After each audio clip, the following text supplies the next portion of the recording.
I do want to start by acknowledging the extraordinary life of Nelson Mandela. We don't see many statesmen like Nelson Mandela, one of the great statesmen of the last century, not simply for what he did in South Africa, but for what he did for every nation that struggles. And he has given a great gift to all of us. We need some of that statesmanship. The reason I keep coming back, and the reason I'm involved in this and have been for 3 or 4 years now, is simple. There are 3,100 approximately Iranians in Iraq that the United States of America disarmed and gave each one a promise in writing that we would protect them.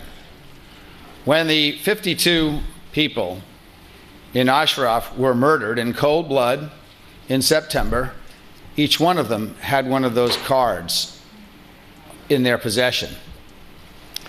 So I seek to save 3,100 lives, or do the best we can to do that.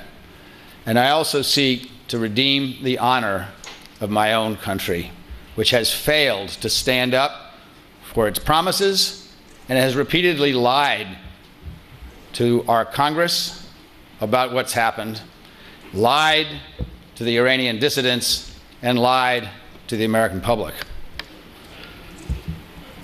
Now, the blame, of course, starts with the mullahs. We understand, we know what the mullahs are about. I think the first responsibility that the United States have is not to fix the mullahs. That is not our responsibility. What is our responsibility is the behavior of Prime Minister Maliki. Because without the United States of America, Prime Minister Maliki would be sitting in Tehran in exile. I prefer him to be in North Korea, perhaps in exile, but he would not be in Iraq. We created Prime Minister Maliki. Prime Minister Maliki, as I predicted 11 years ago when I opposed the intervention in Iraq, is a puppet of the mullahs in Tehran. Prime Minister Maliki takes his orders from the mullahs in Iran. The first recommendation that I have is that the United States Congress cut all military and civilian aid off to Prime Minister Maliki.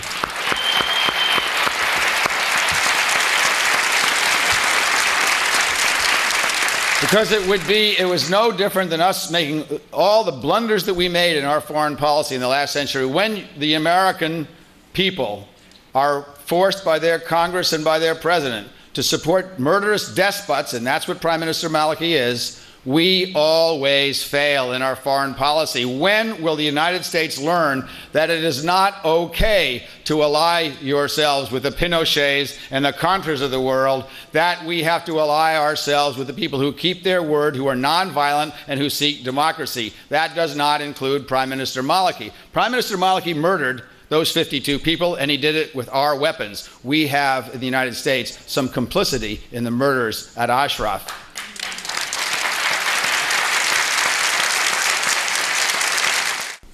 Our State Department testified before the Congress of the United States that the people at Camp Huria had a significant number of T-walls and other defensive administration. That was a lie. They did not have that equipment. So the people that said that to the State Department, said that to the Congress, either didn't know, in which case they're incompetent, or they were not telling the truth, in which case they're now in contempt of Congress. We have to do better than this. We are supposed to be the leading democracy in the world. We are supposed to be the leading advocate for human rights in the world. We have completely and utterly failed. Now, not only have the American people and the American Congress been lied to by the State Department, but those of us up here, and a whole lot of people that aren't here, have been lied to. When the State Department wanted to move the MEK out of Ashraf, they came to us for help. We helped convince Madame Rajavi and others that they needed to move out of Ashraf for their own safety. Can you imagine how we feel We Americans that helped the State Department convince the Iranian dissidents to move out of Ashraf, to go to their present habitat.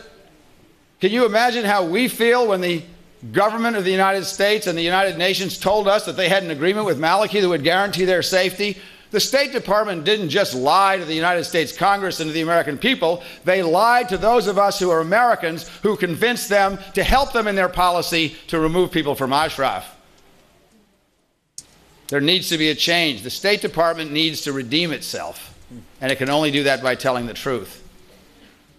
Now, the fact of the matter is we're running out of time.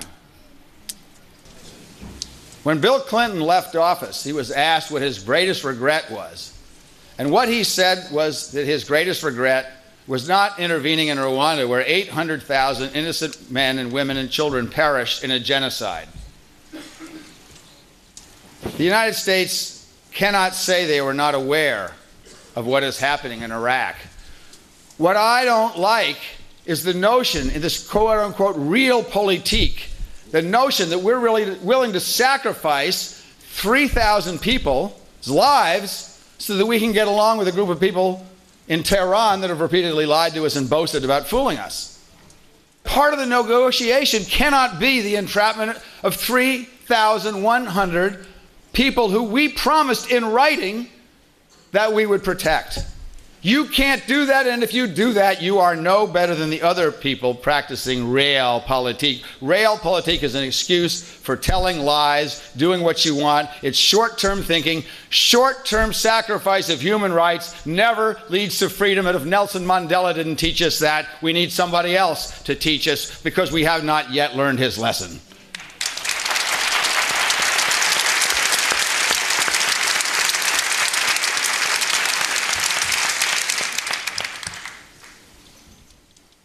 I would say the State Department is not beyond helping, saving.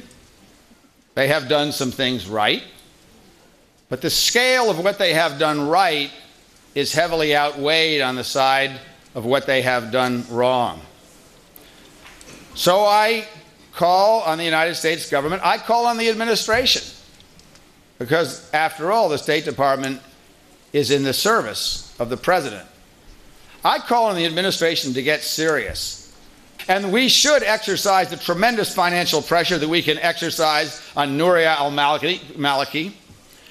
And we should, in fact, be part of a war crimes tribunal to put before the International Criminal Court all those people, including Nouria al-Maliki, who have committed genocide in Liberty and Ashraf with our weapons.